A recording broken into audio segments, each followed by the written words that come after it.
Bismillahirrahmanirrahim. Saya Ahmad Faisal Akam dari Fakultas Hukum dengan NPM atau nomor induk mahasiswa 17 311 233 00 50089. Di sini saya ingin menjelaskan tentang jurnalistik independen di media massa. Jadi jurnalistik independen di dunia massa di media massa di Indonesia ini sangat berpengaruh dalam kepentingan hal berpolitik, dalam kepentingan individu, dalam kepentingan masyarakat itu sendiri. Jadi di mana jurnalistik independen itu memiliki kekuatan yang sangat kuat untuk media, karena dia tidak berpihak kepada siapapun. Jadi media massa independen ini, jurnalistik independen ini, walaupun independen tetapi dia sangat kuat untuk melakukan hal yang baik. Dia juga mempunyai komunitas itu sendiri.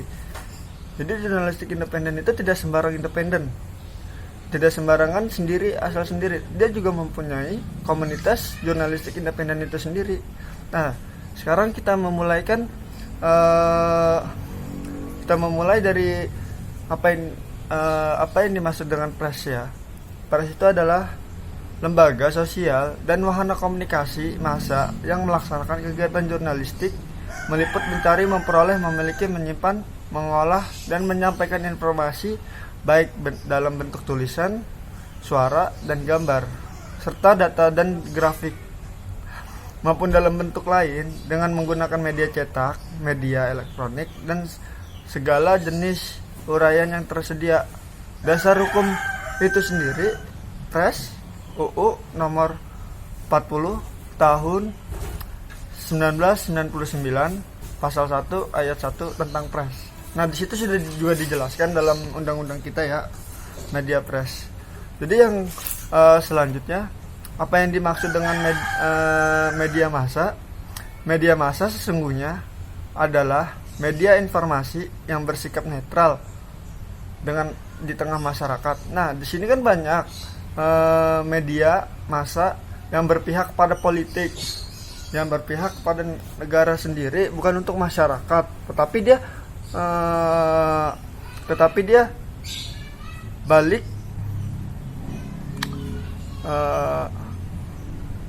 dia berlindung atas kebebasan pers itu sendiri, karena pada zaman penjajahan kita merdeka karena media pers itu sendiri ya. Jadi sekarang media pers itu sendiri menjadi ahli fungsi tidak sewajarnya, dan banyak media-media atau berita-berita yang dijual belikan untuk kepentingan perut sendiri.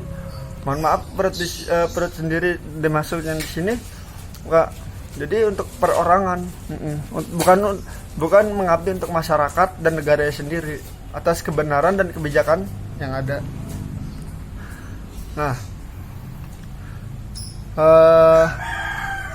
media massa menyampaikan informasi dan dukungan fakta yang kuat, sehingga diharapkan tidak ada kepihakan di dalamnya. Namun demikian, media massa selalu bisa objektif dan menjalani fungsinya. Terkadang media terlalu berorientasi bisnis, sehingga perhitungan yang dipakai oleh keuangan materi semata. Ketika mempublikasikan berita dan foto, misalnya nilai-nilai etika kurang diperhatikan. Yang penting secara materi media tersebut bisa memperoleh keuntungan. Nah, di sini juga banyak untuk kepentingan sendiri, jadi ya inti dari itu ya. Yang dua, apa yang dimaksud dengan jurnalistik? Jurnalistik itu adalah suatu kegiatan yang berhubungan dengan pencatatan atau pelaporan setiap hari.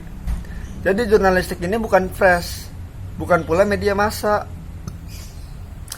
Menurut Kamus Besar Indonesia, itu jurnalistik diartikan sebagai kegiatan untuk menyimpan, menyiapkan, mengedit, dan menulis surat kabar, majalah, atau berkala lain serta media elektronik dan media online. Tidak terlepas dari kata jurnalistik. Nah, jadi jurnalistik ini itu adalah subjeknya, bukan objeknya. Objeknya adalah media massa, subjeknya jurnalistik. Jurnalistik itu sendiri juga mempunyai hak dan wewenang yang ada, dan juga mempunyai konsekuensi tersebut dalam jurnalistik. Nah, etika pers ya. Sini kita lanjut ke etika pers. Etika pers adalah bidang mengenai kewajiban-kewajiban pers dan tentang yang merupakan pers yang baik dan pers yang buruk, pers yang benar dan pers yang salah, pers yang tepat dan pers yang tidak tepat. Nah, di sini berarti banyak kode etik jurnalistik dan pers itu sendiri yang membangkang undang-undang dalam kode etik UU Pers itu sendiri. Jadi etika pers juga adalah ilmu atau studi tentang peraturan-peraturan yang mengatur tingkah laku pers, atau dengan perkataan lain, etika pers berbicara tentang apa yang seharusnya dilakukan orang-orang yang terlibat dalam kegiatan pers. Sumber etika pers adalah kesadaran. Sumber etika pers itu adalah kesadaran moral yang yaitu pengetahuan tentang baik dan buruk, benar dan salah, tepat dan tidak tepatnya. Nah, di sini kita juga melanjutkan menjelaskan kode etik jurnalistik ialah ikrar yang bersumber pada hati nurani wartawan dalam melaksanakan kemerdekaan mengeluarkan pikiran yang dijamin sepenuhnya oleh pasal 28 UUD 1945. Itu UUD 1945 itu tentang HAM, hak asasi manusia, dan tentang kemerdekaan kita juga, yang merupakan landasan konstitusi wartawan dalam menjelaskan tugas jurnalistik. Nah, jadi di sini juga banyak jurnalistik yang kode etiknya kurang baik terhadap media. Makanya dinamakan negara kita tuh negara cacat dalam kode etik jurnalistik. Itu jurnalistiknya sendiri yang menganggap itu cacat, karena media juga sekarang banyak yang dimanipulasi terhadap hal tersebut. Lalu menghidupkan etika dalam diri seorang tawan. Nah, jadi kita juga mempunyai mempunyai penerapan kode etik jurnalistik yang baik. Nah, di sini juga kita harus menghidupkan kode etik dalam diri seorang wartawan.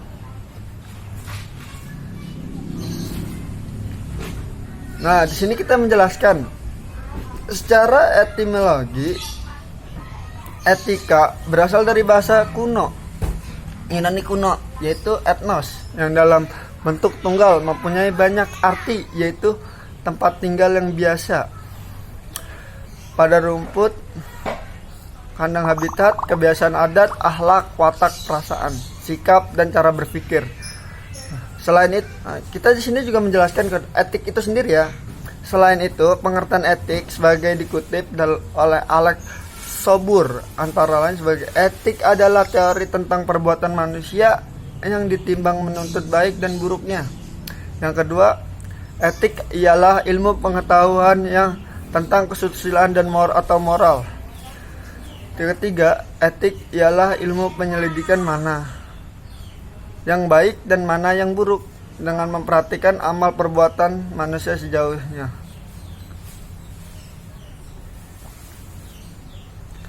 Nah, di sini juga ada sebuah revisi dan perbaikan isi kode etik jurnalistik Bandung 6 Agustus 1999. Kode etik wartawan Indonesia yang dilahirkan oleh 26 organisasi wartawan Indonesia dengan tujuan memajukan jurnalisme Indonesia di era kebebasan pers. Lebih jelas, menuntut Hermanto. 7 butir kode etik wartawan Indonesia tersebut adalah sebagai berikut. Jadi ada 7 bagiannya. Yang pertama, wartawan Indonesia menghormati hak masyarakat untuk memperoleh informasi yang benar. Nah, dari poin pertama kita dapat menyimpulkan bahwa media press kita itu kode etik wartawan itu kurang membaik untuk saat ini ya, karena saking bebas ya, itu tidak ada takaran untuk patokannya. Dan yang kedua, wartawan Indonesia menempuh tata cara yang etis untuk memperoleh dan menyiarkan informasi serta memberikan identitas kepada sumber informasi. Nah, sekarang kan banyak yang viral-viral tapi kita tidak mengetahui sumber informasi itu dari mana. Nah, jadi kalau kita membaca media sekarang, kita harus menggunakan dan mengetahui informasi tersebut dan sumbernya itu dari mana. Nah, karena kalau jika ada apa-apa, jika ada miskomunikasi, kita bisa menuntut hak tersebut. Jenis dan lokasi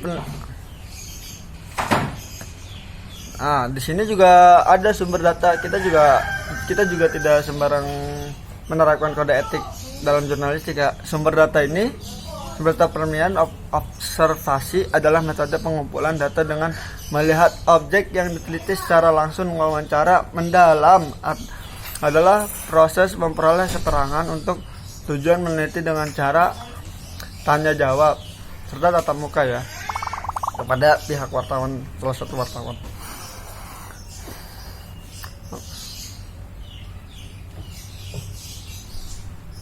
Nih, di sini pola penerapan kode etik jurnalistik itu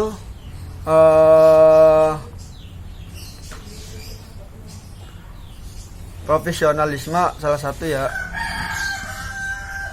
Terus kedua, etika, independensi. Salah satu indikator profesionalisme ini, salah satu indikator seorang wartawan dikatakan profesi atau tidak, yaitu mempunyai latar belakang pendidikan di bidangnya. Itu salah satu indikator seorang wartawan dikatakan profesional apabila tidak mempunyai latar belakang pendidikan jurnalistik dan tidak mempunyai sama sekali pengetahuan tentang jurnalistik, maka itu bukan dikatakan profesional kode etik. Jadi di sini dijelaskan bahwa kode etik jurnalistik profesionalisme itu telah mendalami profesinya terhadap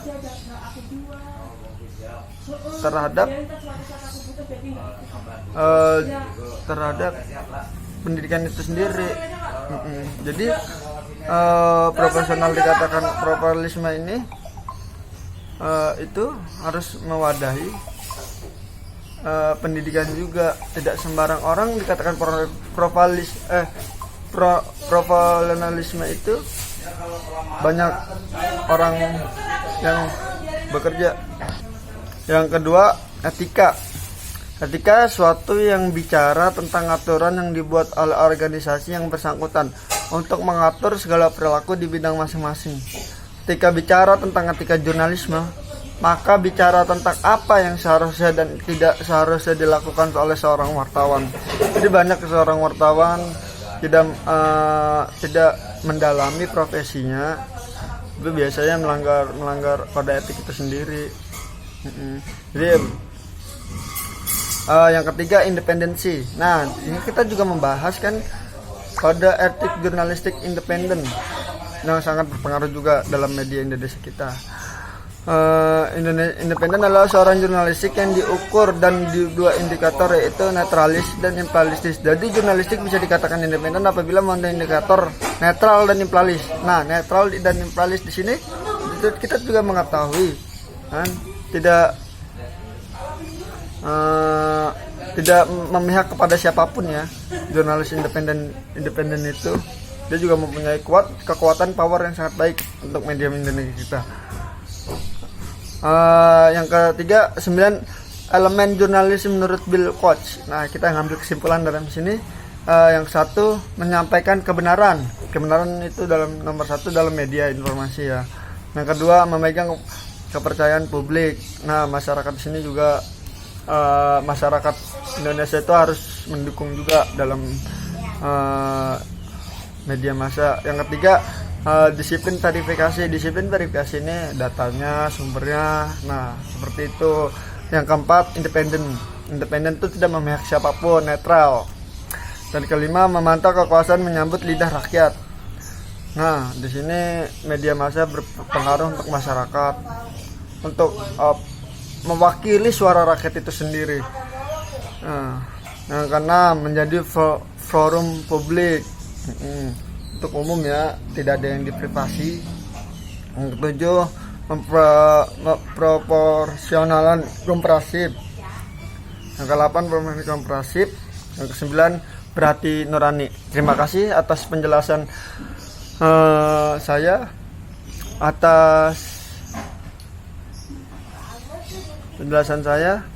Mohon maaf jika ada kesalahan dan mohon maaf jika ada kekeliruan. Terima kasih. Wassalamualaikum warahmatullahi wabarakatuh.